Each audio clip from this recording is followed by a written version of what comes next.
네, 영진 위원장님, 네, 책임심의제 올해서부터 시작하셨죠? 예, 올해 시범적으로 했습니다. 그 제도 도입됐는데요. 도입 전에 뭐 실효성 있는 검토나 검증, 연구 용역 같은 거 해보셨습니까? 예, 올해 초에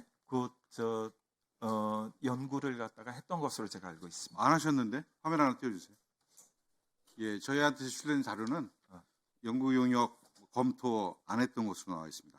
영진이뿐만 아니라 콘진원 한국문화예술위원회도 저희들이 질의했을 때 책임심의제 도입 검토 보고서가 있느냐, 검토해봤느냐 했더니 모두 없다라고 답을 해오셨어요. 이거 국감 앞두고. 책임심의제 도입은 그 일절 검증된 게 없습니다. 장관의 지시 하나가 이 사업의 실체입니다. 영진이 책임심의관이 실제 참여한 24년 국내 및 국제영화제 지원사업 심사가 어떻게 진행됐는지 한번 봤습니다. 영화제 지원 예산은 작년 대비해서 약 52% 삭감이 됐습니다. 23년도에 55억 5천이었던 것이 24년도에 28억 1,500만 원으로 삭감됐죠. 40여 개 단체에 지원됐던 영화제의 지원 예산이 절반으로 줄면서 영화제 수도 줄일 수밖에 없었습니다. 올해 1월 5일 날 영진위에서 구인위원회가 열리고 숙고 거듭한 끝에 40개를 15개 내외로 지원을 축소하는 것으로 의결됐습니다. 맞죠? 예, 네. 예, 화면을 띄워주시죠. 구인위원회가 의결한 뒤에 올해 4월 4일 날 다시 국내 및 국제영화제 지원사업 심사회의가 열렸습니다. 그런데 어떤 A라는 심사위원이 지원수와 관련해서 정확하게 10개로 해야 하는 거냐라고 묻습니다. 그랬더니 B 심사위원이 사업 요강상 10개 내외로 안내는 되어 있지만 10개를 선정해야 되는 상황이다 라고 강제합니다. 이 B 심사위원이 누군지 아시죠? 네, 김현수라는 분입니다. 영진의 사업본부장입니다. 맞죠? 예, 맞습니다. 김 본부장이 심사위원들한테 적극적으로 심사 가이드라인을 만들었고 제시했는데 이 심사를 거의 관철시킵니다. 이렇게 관철시킬 때 저희가 왜 그랬지? 뭘 근거로 그렇게 했지라고 한번 찾아봤어요. 문체부 공문 한번 띄워보시죠.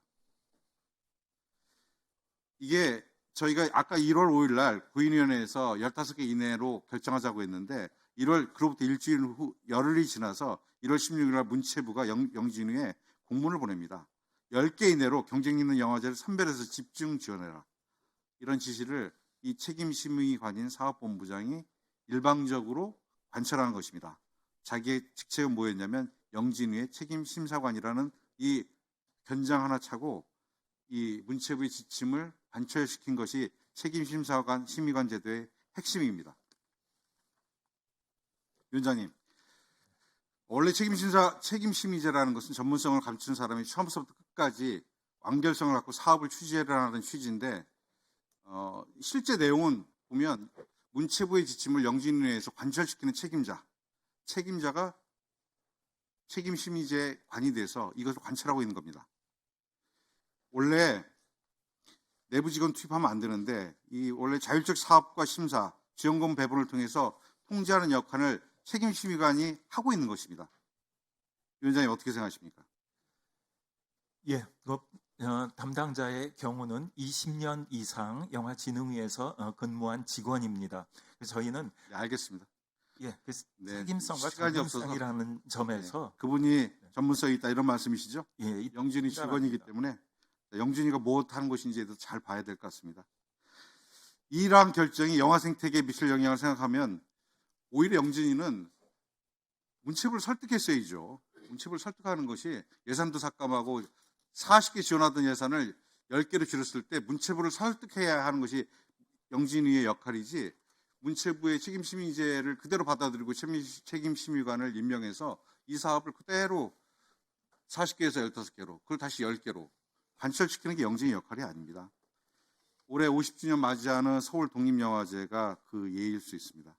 75년서부터 영진이가 주최했던 사업이고 아주 자랑스러운 사업입니다. 이 독립영화제를 통해서 많은 정말 유수한 영화 감독들이 영화계에 진출할 수 있는 기회를 만들어줬던 사업입니다. 영진이의 성과였습니다. 이런 성과를 영진이 스스로가 부여하고 날려버린 것입니다. 서울 독립영화제는 횟수가 50년이 된 것도 있지만 영진이의 정말로 자산이라고 저는 생각합니다. 이런 성과를 환식장처럼 던져버린 것이 이런 영진이의 판단입니다. 지금 현장에 남아있는 이런 거버넌스 사업이 뭐가 있습니까?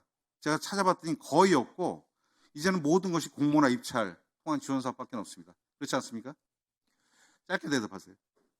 서독재의 경우는 다른 영화제에서 형평성에 관한 문제가 오랫동안 계속 왔습니다. 그리고 사실은 3억 가까운 예산인데 그게 전액 삭감된 게 아닙니다. 25억 영화제 예산에 3억이 같이 들어가서 28억에 올해 5억 원이 증액돼서 전체 영화제 예산은 33억으로 지금 되어 있습니다. 어제 그 많은 독립영화 감독님들 그리고 영화인들이 국회 와서 저희들과 기자회견을 했습니다. 아마 기사 나와서 보셨을 텐데 여기 참여한 분이 약 8천여 명 관이 넘는 영화 관계자들이 이 성명에 참여해 주셨습니다. 서울 독립영화제 예산 맞습니다. 3억도 안 됩니다. 약 2억 9천 정도. 이번에 꼭 살려주세요. 양해 부탁드리고 그렇게 하는 것이 영진이가 영화의 발전을 위해서 그동안 해왔던 거버넌스의 성과를 그대로 유지하는 것이다. 저는 이렇게 생각합니다. 위원장님, 지금 그렇게만 대답하실 것이 아니라 독립영화제에 권위 있는 영화제가 50년 동안 영진이와 같이 거버넌스를 구성해서 해왔던 사업인데 이것이 사라진 것에 대해서는 영진이가 자기 성과를 다시 한번 부정하는 것이라고 말씀드립니다. 이런 일 다시 일어나서 안 된다고 생각하고요. 날라간 예산 다시 회복되도록 최선의 역할을 다해주시기 바랍니다. 네, 그 의미를 잘 알고 있고 계속 관심을 가지고 보겠습니다.